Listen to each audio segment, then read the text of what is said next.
حضرت مفتی شفیع رحمه الله را نقل کړي دي. هغه وایي چې کله یو سړی د ورثو میراث نه تقسیموي نو هغه په دې وخت کې د درو ګناهونو مرتکب دی. اول خو چې کم میراث الله تعالی دې زنانو ته، دې نارینو ته، دې کشرانو مشرانو ته الله تعالی یو شاهي تحفه ورکا، د هغې د پلار په ذریعه باندې، د هغې د مشر په ذریعه باندې الله تعالی و دوی ته بغیر د محنت دا د الله د طرفه یو تحفه ولا، او ته هغه میراث د هغې څه په زور راګرځئ او په غصب یې راګرځئ او په ناجایزه طریقه باندې هغې ته خپل حق نه کې ورکوئ.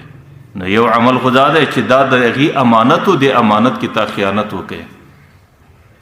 او چې کوم څوک د خیانت په عمل باندې مرتکب دی د قیامت میدان کې هغې دا خیانت د منافقت علامه د هغې د قیامت په میدان کې په منافقینو کې راپورته کیږي. هغې بیا د پیغمبر علیه السلام امت کې نه درېږي، هغې د مسلمانانو په صفو کې نه راپورته کیږي چې د قیامت میدان کې کوم د منافقینو صفونه دي که هر څومره لمونځګزار او روژه نیونکی انسان دی د قیامت په میدان کې د هغې حشر د منافقینو سره کیږي. او دویم د هغې مرده بچان دي، هغې ته د خپله پلاره څه حق رسیږي، یا هغې ته د خپله وروره څه حق رسیږي، یا هغې ته د خپل قریبه څه حق رسیږي، او ته په ظلم او په ناجایز طریقه باندې د هغې حق غصب کوې او پر هغې باندې قبضه کوې، او دا د هغې سره ظلم دی.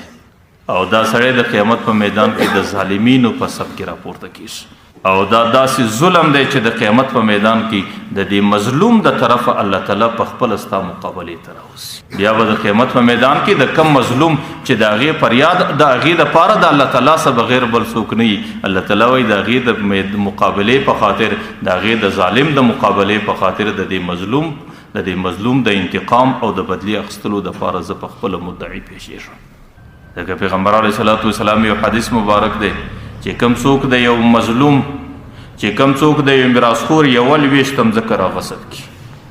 او هغې ته په میراث کې رسیږي او نارینه دی یا زنانه دی یا کشر دی یا مشر دی، دی در هغې پورې نه رسوي، نو بیا چې اووه مځکې دي دا اووه سره مځکې به الله تعالی سره یې کوي چې د دې څومره حصه ده دا به د قیامت په میدان کې د ده په غاړه باندې کړي. او امام غزالی رحمه الله لیکلی دي چې الله تعالی وایي زه پر هغه ځای باندې ډېر ناراضه کېږم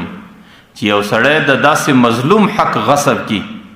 چې هغې د زنانې په شکل یې، هغې د یو کمزوري په شکل یې، هغې د یو بچي په شکل یې، او د هغې مظلوم د دفاع دپاره زما د ذاته بغیر بل څوک نه وي. د قیامت په میدان کې د هغې په دفاع کې زه پخپله درېږم. یو کتاب کې لیکلی دي،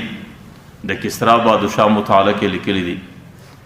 هغې پر یو دشت باندې کوډل جوړه کړه، هغې پر یو دشت باندې د خپل ځان د استوګنې دپاره بهترین عمارت جوړ کړي. د هغې د عمارت وڅنګ ته د یو بوډۍ زنانې کوډل جوړه سوه، او دی چې کله راووتی چې خپل عمارت ته یې وکتل ډېر لوړ قصر دی، او د هغې وڅنګ ته د یو زنانې کوډل د دستې پوښتنه وکړه چې دا د چا ده؟ هغې ورته وایي چې دا د پلانکۍ بوډۍ زنانې د سر سایه ده او د سر فنا یې د هغې استوګنه کې کوي.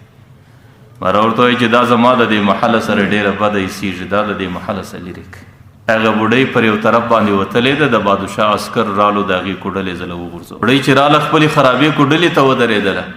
باره یې چیغې کړې ویل یا الله زه څومره مظلومه یم،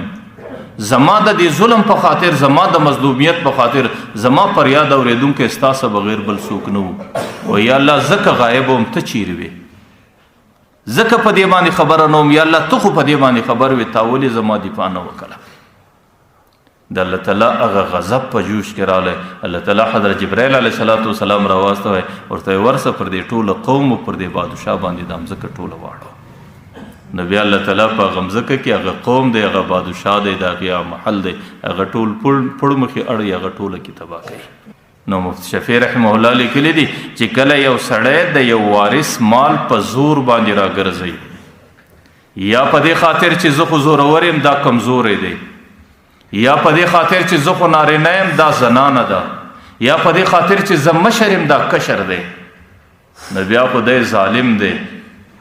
او د قیامت میدان کې الله تعالی په ظالمانو کې راپورته کوي الظلم ظلمات یوم القیامه. بیا به په قیامت میدان کې په ډېرو تیاریکیو کې د قیامت حساب و کتاب دی نغستل کیږي،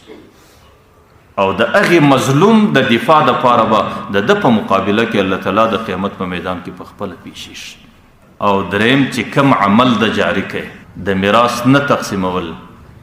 دا دې ظالم یو طریقه کښېښوله. په دې طریقه به اوس د ده بچی هم عمل کوي، هغوی به میراث نه تقسیموي.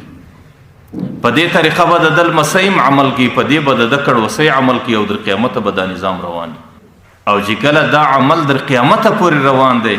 نو بیا خو د دې طریقې ابتدا د ده څه وسوله. او د پیغمبر علیه صلات وسلام حدیث دی من سن سیئتا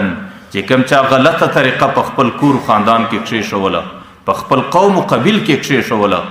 فله وزرها و وزر من عمل بها، د هغې ګناه د ده هم ده در قیامته پورې چې څومره انسانان په دې طریقه عمل کوي په دې ټولو ګناهو کې دی ورسره شریک.